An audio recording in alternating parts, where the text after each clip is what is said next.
everyone. You're tuning in to the fourth episode of Alumni Talkies, an SCMHRD podcast featuring our illustrious alumni. I'm Aisha, and with me I have Vishnu, and we will be your hosts for this exciting episode of the Alumni Talkies. Today, we are honored to engage in an exciting conversation with Ms. Shreya Kejriwal from the batch of 2012. After being featured in India's 50 Best HR Leaders in 2021, Ms. Shreya was recently featured again in Asia's 100 Power Leaders in HR in 2022. Ms. Shreya is a published author and a notable speaker. Her book Unsacked, Survival Guide to Layoffs During COVID-19 has been featured in Economic Times, HR World, and in a publication by the Times of India Group.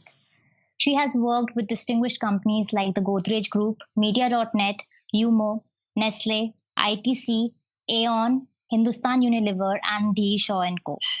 She is an HR professional with about 10 years of industry experience in different sectors and leadership positions. In her professional experience, she has worked in various verticals like the HR business partnering, talent acquisition, change management, people analytics, talent and performance management, total rewards, and talent acquisition, to name a few. Today, we are engaging with her on the topic Women as Business Enablers. A very warm welcome, Shreya ma'am, and thank you for being a part of the Alumni Talkies. Thank you. Thank you so much, Aisha, for this wonderful introduction. I don't know if I'm worthy of all of it, but thank you. And it's my pleasure to be here. Ma'am, you're truly worthy of it. You have an extensive expertise in the FMCG industry. Do you agree that it is one of the most sought after industries overall? I mean, if so, then why do you think so, ma'am? So, Vishnu, the FMCG industry has been a great starting platform for me. And the good part about a lot of the players in the FMCG industry is that they have been instituted over a long time. And hence, they enjoy the benefits of having. A lot of them, hence, focus very strongly on learning and instituted very robust induction programs, especially for management trainees. So I think that helped me a lot in the start of my career. I think a lot of players in the FMCG industry also offer multitude of roles, spanning across a long career. So they're able to sell careers to professionals as well, and not just a job. During the time of my graduation, which is 10 years back, they were also among the best paymasters in the market. And because of the nature of the industry, which is direct to consumer, they enjoy a strong consumer brand presence and adds in some glam quotient as well. So yes, they definitely are a sought after industry. However, I feel today there are other industries that offer great learning opportunities as well. Things are not the same as they were 10 years back. The tech sector, I feel, has strongly and slowly built its presence over the last few years. And I think it goes head to head with the FMCG industry. Consulting too offers a lot to learn. However, post the COVID-19 pandemic, things have changed dramatically. Remote working, flexibility, and other personal preferences may hold more weight to a professional or a job seeker than sectoral preference, if any. So, ma'am, you're trying to say that it's the IT industry, which like the flexibility that the IT industry offers, which is making it an equally desirable industry, if not more. Absolutely. But when it comes to stability, then FMCG truly has an edge over the IT, maybe, as per like what I understood from the conversation. Yes, so FMCG industry does enjoy its advantage. And yes, the tech industry is slowly coming up. And because of all the flexibilities that it provides, the benefits, the additional benefits that it provides, it is slowly giving very tough competition to the FMCG sector when it comes to attracting talent. Okay. See, the world has changed after COVID-19. I think we've all learned and read a lot about the Great Resignation. And what has prompted the Great Resignation? Is it more opportunities only? The answer is no. I think it's a fact that people have realized that they need to value their personal lives, a little more than their professional lives. And hence these personal preferences also have now started to efface as an important preference that the candidates seek for in an employer. So for that matter, yes, the tech sector is able to maybe provide more opportunities in terms of remote working, flexibility, and henceforth. Okay, ma'am, that was interesting to know. And To this, I want to ask a question like, does the FMCG's valued advantage that it had, so does it truly, kind of have the same advantage as it had in like in the past, or is it the other way around now? The FMCG industry does enjoy an advantage for all the reasons that I spoke about earlier. They are established players in the industries. They're more like institutions, having been around for so long. They enjoy a very strong presence in the country, in the corporate sector. And it does remain a very, very good learning platform for professionals, especially at the initial starting stages. And yes, it does continue to attract some of the best professionals in their field. However, in today's time, other sectors have slowly caught up, and some, like the tech industry, may have often overtaken the FMCG industry, providing more preferable work locations, flexibility, higher pay, coupled with employee stock options. So this is again one of the factors for which the tech sector is slowly gaining an edge over the FMCG industry, is that they're also able to afford pay, and a lot of them offer stock options as well, which basically terms to a promise of wealth building. They also offer new age work practices, policy manage. So while it is the industry is more stable than many companies in the tech industry, but we've heard of an experience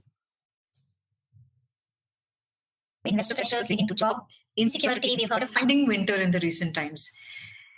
But some professionals are willing to take a bet on the tech sector and prefer it over the FMCG sector. Okay, ma'am. Also, ma'am, since we have just talked about how the work culture or maybe the preferences of the employees have changed after this COVID-19, and due to this sudden shift in this work culture during the COVID-19, and it also took a toll on overall employee health and well-being, resulting in changes in overall employee preferences and motivations. So, how difficult were performance management and talent management during this time? And were there any new policies, ma'am, which came out of it during that time? COVID-19 brought about a preferences, and in my opinion has completely changed, or rather transformed, the landscape of talent management. Back in 2020, when COVID, remote work was necessitated, and it required a lot of getting used to on both ends, on the employer's end and on the employee's end as well. And this needed a lot of change management, technology aided processes, and the need to define new ways to connect with each other. Work took a toll on many individuals as the boundary between work and home was diminished. This led to the defined boundaries of working hours, as no one was really leaving office anymore. 2020 saw a lot of organizations resorting to layoffs, pay cuts. There was a lot of and this is not the norm in India. This alone entailed changes in compensation, and COVID-related health benefits and policies were being introduced. Policies around leave if one caught the virus or if a family member did, and the employee had to put themselves in the role of a caregiver. So these policies were instituted. Policies around employee death due to COVID were also put into place, enabling the bereaved spouse to find needed, monetary compensation to the family, support circles around hospital admission, oxygen and medicine availability were also instituted through partnership. I remember a very morbid time during this in my career when I had to hold a virtual memorial session for a young employee who had passed away due to COVID while in service. So in 2020, this was basically the theme in terms of how talent management changed. Wellness also assumed significant importance. So many organizations empaneled with mental health specialists for sessions around managing the uncertainty and difficulties evoked on their personal and professional lives precipitated by the pandemic. So now forward to 2021, being productive while working from home proved to be a challenge for many. So this required a lot of awareness sessions for employees, because this is where we realize that working from home is not going away, and we don't know when the virus was going to slow down. This was still a year back or 2 years back, and we still had a lot continue to sort of work from home, and hence productivity assumed a huge role in terms of talent management. This required a lot of awareness sessions for employees as well. Once we moved through 2021, and when after the second wave subsided and offices finally started reopening, there was a need to recognize employee preferences to continue working remotely, which remains even today. So once we moved into that phase where offices were starting to open up, we realized employees have now gotten used to working from home because, of course, there are a lot of benefits that they enjoy. A lot of employees had relocated back to their hometowns, which meant going back to tier 2 or tier 3 cities. And hence, coming back to the usual way of life was very difficult. And there was also this threat of contracting COVID once again, because COVID hadn't completely vanished even back then. So there was a lot of getting used to for this, a lot of talent management policies on remote working, which had to come into play because we had to recognize the need for employees to continue working remotely. Many employees have now today started their side hustles or have a second source of income. And policies around moonlighting have come up. So that's another change that the COVID-19 has brought up in the landscape. Insightful us. We are talking about the shift to the hybrid, which we have seen, which we have, we have been witnessing like a complete shift to a hybrid, and like there are a lot of HR leaders, like around 95% of them, that believe that the remote work is here to stay. So what are your thoughts on the same? Like, will this pattern continue in the future? Is that a sustainable way of moving ahead, according to you? I couldn't agree more, Aisha. I think remote work is definitely here to stay in some manner or the other. If I quote a recent research that was conducted, the results say that over 88% of employees in the Indian IT sector alone are ready to quit to explore a more flexible work arrangement if they are forced back into office. So COVID-19 and its repercussions have made people realize the value of their personal and family lives and prioritize it over and above their careers, corporate careers. HR leaders are well aware of this dynamic, and we've witnessed many organizations pivot to either an all remote way of working or even a permanent hybrid mode, with exceptions of all remote and all work from office made for some sections of employees. So yes, definitely the change is here, and this will stay on for some more time. Okay, ma'am. Also, since we have said that the moonlighting policy has come into light, and it's been trending since it came into the light. Ma'am, what is your opinion about moonlighting? Cause we have been hearing the difference of opinions on moonlighting. Some are supporting it, and some says it is a kind of ethical violation. So, what is your take on it, ma'am? See, I think if we are to sort of talk about futuristic cultures or creating enabling cultures for employees in any organization, in any sector, I think it is high time we open up our minds and endorse the culture of moonlighting. And there are several the statement across different angles, and I have to maybe delineate a few here.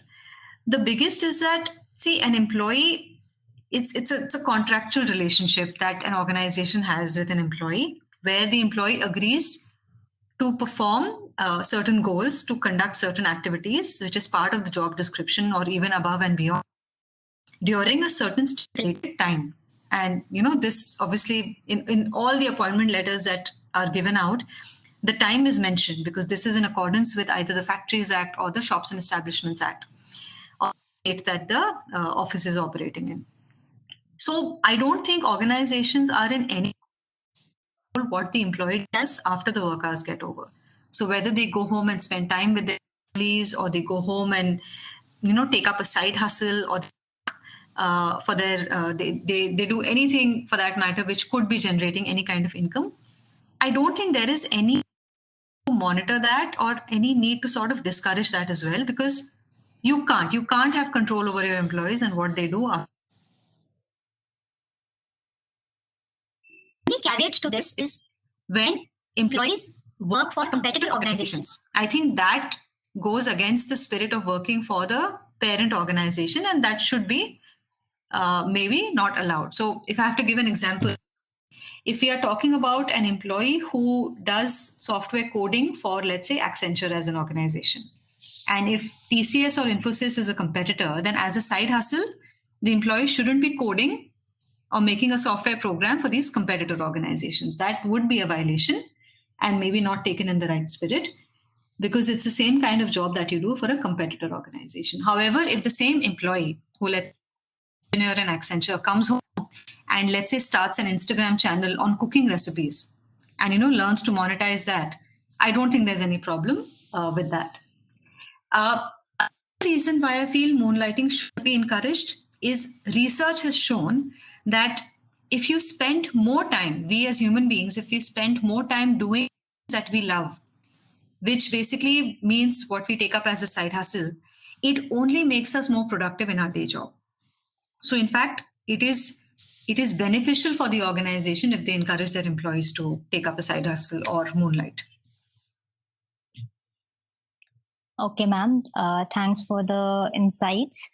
And this makes me move to the next question, which is on the diversity, equity, and inclusion. So, as we know that DEI have become key focus areas of the workplace, and organizations are working to improve their DEI policies. What, according to you, are the benefits of fostering diversity and inclusion in the workplace? Diversity, equity, and inclusion are not just good to do practices, but in today's time and age, they are must to do. The biggest benefit is that a diverse employee pool leads to a diverse way of thinking and thus positively impacts business results. And this again has been proved by research. Equity and inclusion measures, when rightly implemented, lead to higher employee engagement, which in turn enhance business outcomes. DE&I also makes better business sense. For instance, as in many households, especially when we talk of consumer goods or FMCG organizations, it's the women who make the decision of which brand of soap or salt comes inside the home. So having more women employees on board in the organization can only aid them to think more like their consumers and hence generate more revenue.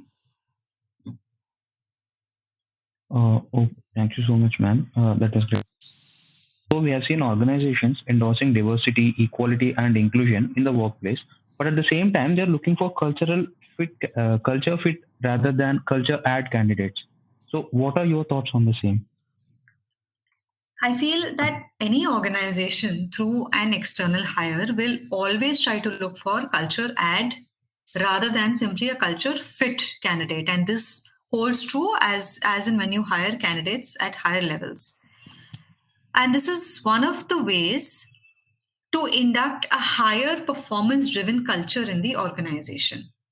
And perhaps here culture fit refers to at least meeting the standards of values held by an organization. And by exceeding those, does one add? So DE&I and culture fit or culture add can actually go hand in hand. When it comes to a practical implementation, finding all those qualities in one candidate becomes difficult.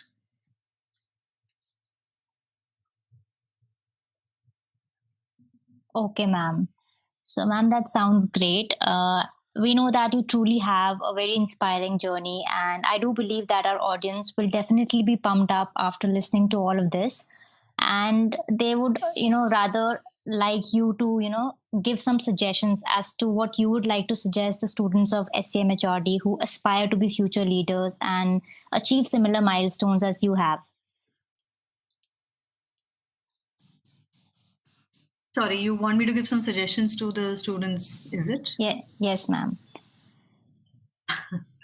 Okay. I think I would say focus on learning. Learn as much as you can from your books, from your teachers, from your fellow batchmates. Learning doesn't only come from one source. So look beyond your textbooks. And learning also doesn't stop with getting a degree in your hand. Work hard, let the quality of your work speak for you. So never stop learning, and always let the quality of your work speak for you. Don't compromise on the quality of your work. I think another thing which I would like to leave the students here with is follow your passion. I know it's important for everybody at that stage to focus on becoming financially independent, earning your salary, standing up on your 2 feet. But you won't last long doing something that you don't like to do. Even if you do manage to hang around in a job that you don't like, you will not be happy. Time changes things. I think that's perhaps one of the biggest lessons that sort of I have learned over time, is that where you are at a particular point of time, you may not be in the same place 10 years down. So not getting the summer placement of your choice or a job with a preferred employer or a preferred industry does not leave you behind. This is just the start of your career. So you have a lot more to go, and time will change, seasons change. So follow your passion, and that's the most important thing. Do not run behind a particular sector or a particular company. Grades are not the best indicator of success in life. Chase excellence. Don't chase money. Money is a byproduct that will follow, but always chase excellence in whatever field you are. Thank you so much, ma'am. And I guess that is a very important lesson for all of us to learn. And I'm definitely sure that all the students who will be going through this session will definitely incorporate that in their lives. And we really appreciate you for giving us your valuable time for such an enlightening session, ma'am. And thank you so much. Thank you, Vishnu. Thank you, Aisha. My pleasure to be here. And I hope this was useful for the students, and my best to everybody.